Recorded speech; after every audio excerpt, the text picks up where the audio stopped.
Assalamualaikum warahmatullahi taala wabarakatuh. Bismillahirrahmanirrahim. Allahumma aftah alaina hikmataka wansyur alaina min khazaini rahmatika ya arhamar rahimin.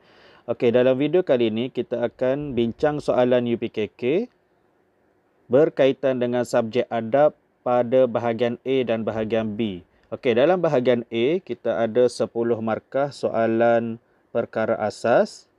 Kemudian pada bahagian B juga ada 10 markah.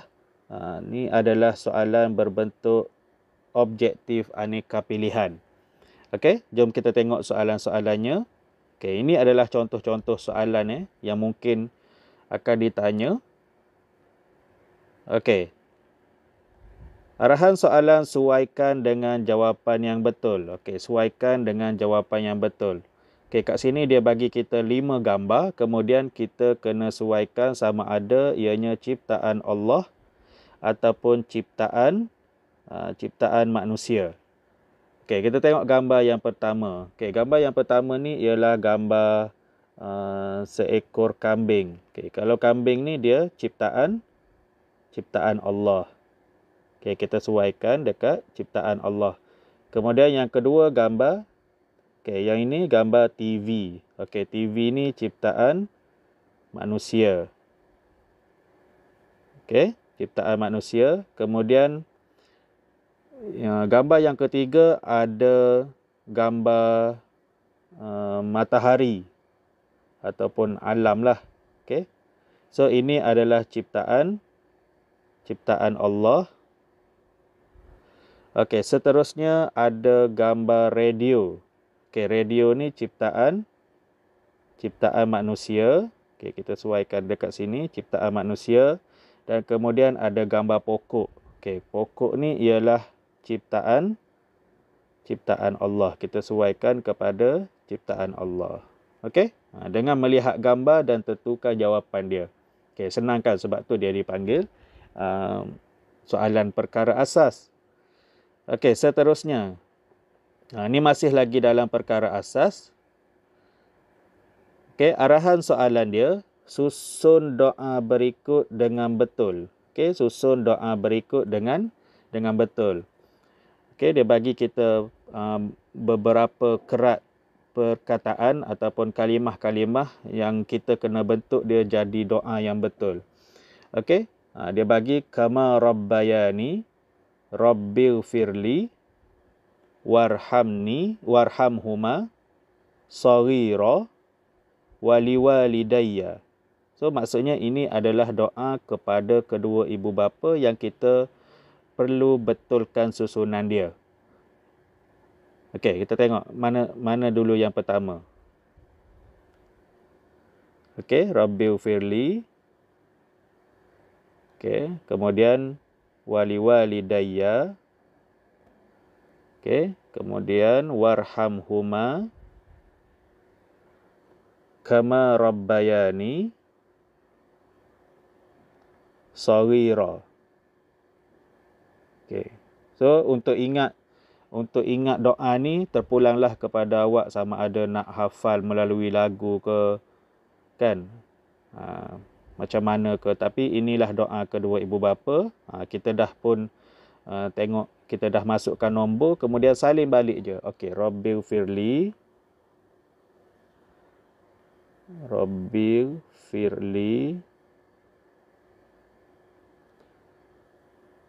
okey, kemudian waliwalidayya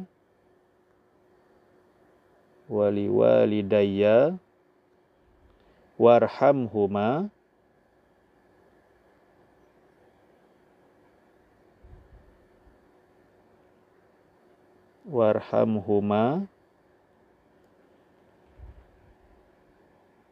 kama rabbayani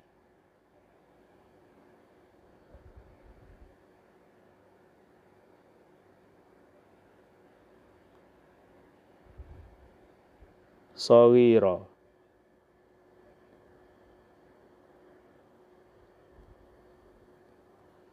Okey, selesai susun doa kepada kedua ibu bapa. Rabbighfirli waliwalidayya warhamhuma kama rabbayani saghira. Okey, seterusnya Okey, kita tengok soalan bagi bahagian B. Okey, bahagian B ni arahan soalan dia, bulatkan jawapan yang betul. Ingat, kena bulatkan. Okey, jangan lorekkan, jangan tanda macam ni je ataupun tanda macam ni je. Kena betul-betul bulatkan.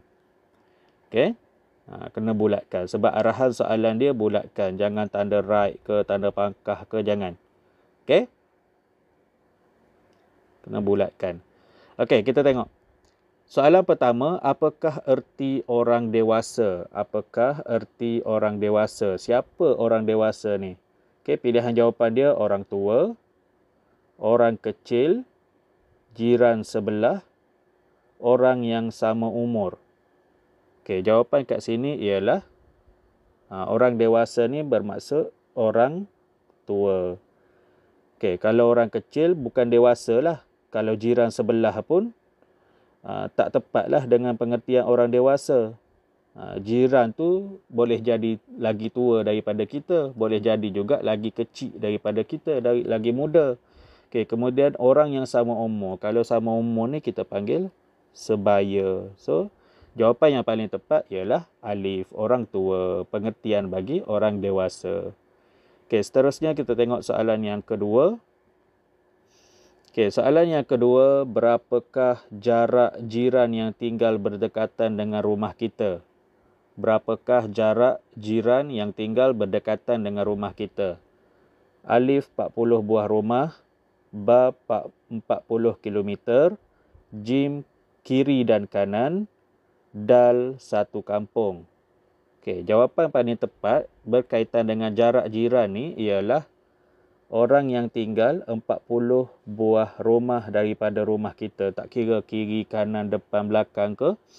Okey, ada 40 buah rumah ke kiri, 40 buah rumah ke kanan, 40 rumah di depan kita, 40 rumah di belakang rumah kita. Itulah jiran kita. Okey, jawapan yang tepat ialah 40 buah rumah. Soalan yang ketiga. Okey, soalan yang ketiga, apakah faedah jika kita melayan tetamu dengan baik? Apakah faedah? Bila sebut faedah, kita mesti cari perkara yang positif ataupun ayat-ayat yang baik. Sebab dia faedah. Okey, kita kena cari ayat jawapan yang mempunyai ayat yang positif, ayat yang baik.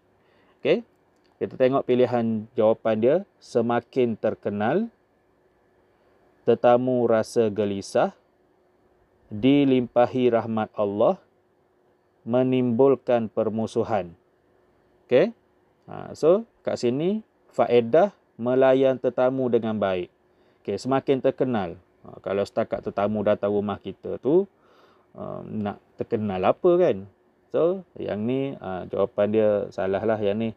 Okey, tetamu rasa gelisah. Dia nak faedah tetamu rasa gelisah ni ayat yang negatif, so salah juga. Dilimpahi rahmat Allah.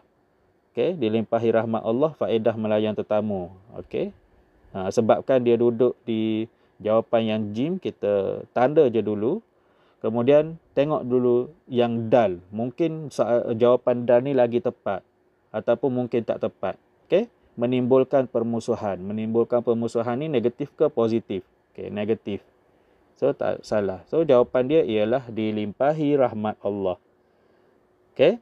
Kalau orang yang melayan tetamu dengan baik ni, Allah akan merahmati orang tersebut. Okey. Soalan yang keempat. Okey, manakah faedah adab berjiran? Okey, manakah faedah adab berjiran? Sekali lagi soalan faedah. Faedah ni mesti positif. Okey. Cari jawapan yang positif berkaitan, yang ada kaitan dengan jiran. Okey.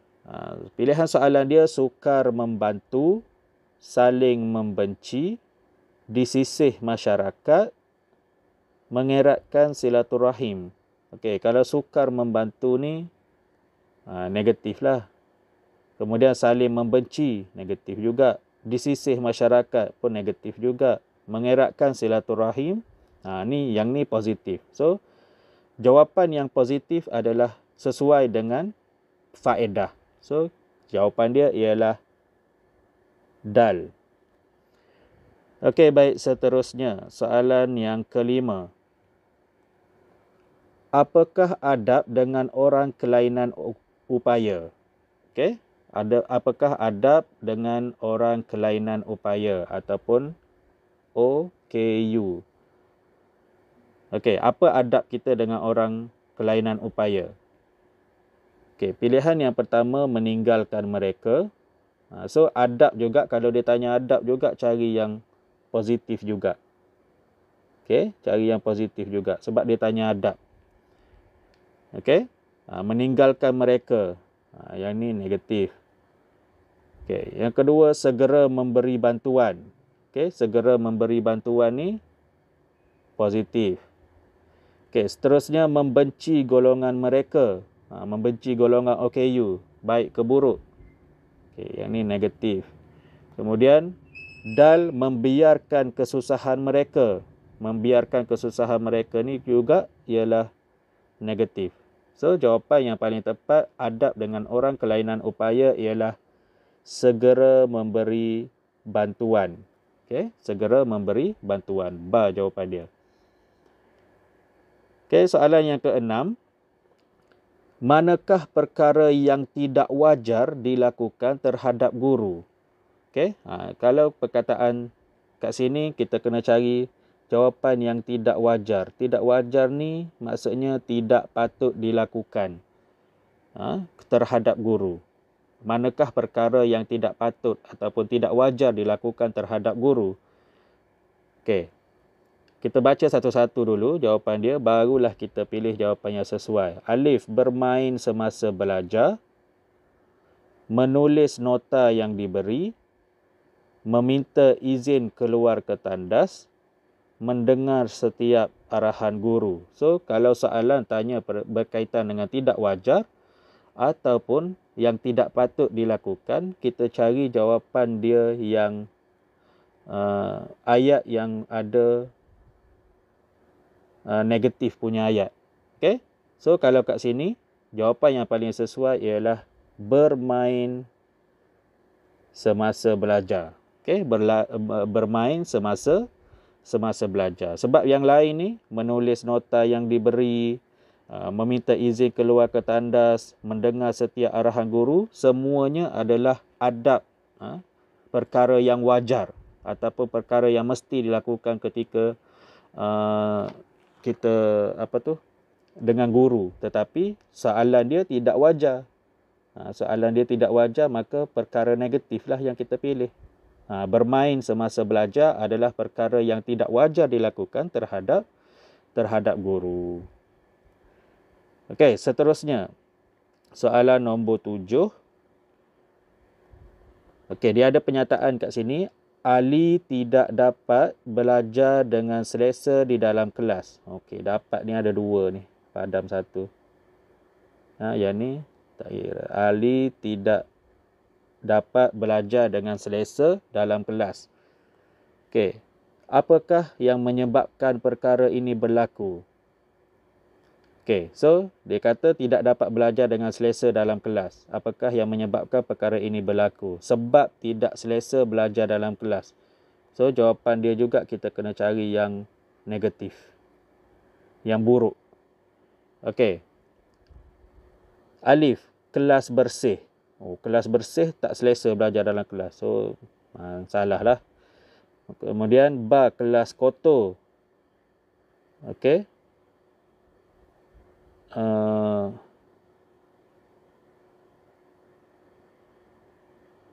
Sekolah popular. Sekolah dia popular. Okey, yang ni salah ni. Okey. Kalau sekolah dia popular, dia tak selesa belajar dalam kelas. Maka ni bukan jawapan dia lah. Okey. Kemudian muridnya terlalu berdisiplin. Muridnya terlalu berdisiplin menyebabkan tidak selesa belajar dalam kelas. Betul ke tak? Okey, salah juga. Okey. Yang ni salah. Yang ni salah. Yang ni pun salah. Okey. Sebab kita tidak selesa, antara sebab kita tidak selesa belajar dalam kelas ialah apabila kelas tu kotor. Okey, kelas kotor tu jawapan yang negatif. So itulah jawapan dia. Okey. Kena tengok situasi dan kemudian tengok dulu apa yang dia nak sebenarnya. Okey, baru pilih jawapan yang sesuai. Kadang-kadang kita rasa kita jawab soalan ni, alah soalan macam ni pun nak tanya, senang je ni. Tapi kita careless, kita buat pilihan yang tidak tepat disebabkan oleh tergopoh gapah semasa nak jawab soalan peperiksaan. Okey? So baca dulu satu-satu. Alif, ba, jim, dal tu apakah pilihan jawapan yang paling tepat berdasarkan situasi dalam soalan. Okey. Seterusnya soalan yang ke-8. Okey, ziarah merupakan lawatan atau tempat kosong ke sesuatu tempat. Okey, mana jawapan yang paling tepat? Kunjungan, bantuan, terjahan, kepulangan. Okey, ziarah merupakan lawatan atau yang paling tepat ialah kunjungan. Kunjungan ke sesuatu tempat. Okey, sebab dia nak maksud ziarah ni. So kita baca baliklah. Ziarah merupakan lawatan atau bantuan ke sesuatu tempat. Macam tak kenalah. Ataupun terjahan, kepulangan. Ada perkataan kunjungan, lawatan atau kunjungan. Okey, so kunjunganlah jawapan yang paling tepat. Okey, ziarah merupakan lawatan atau kunjungan ke sesuatu tempat. Ni adab ziarah ni. Okey, seterusnya. Ni soalan yang berulang. Okey, kita next je. Okey.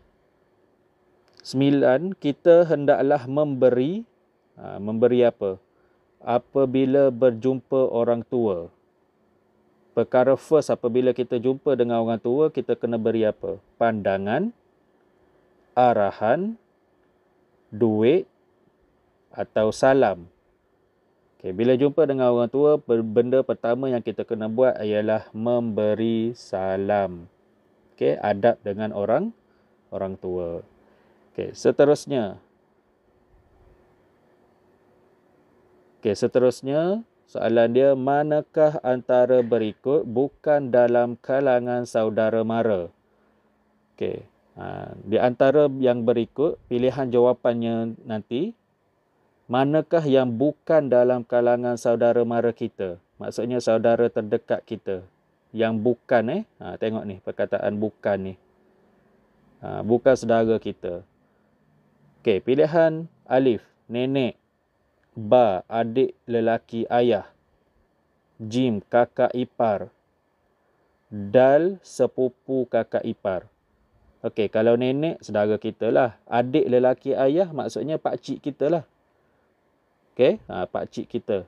Kemudian kakak ipar. Kakak ipar ni orang yang berkahwin dengan abang kita. Kemudian sepupu kakak ipar.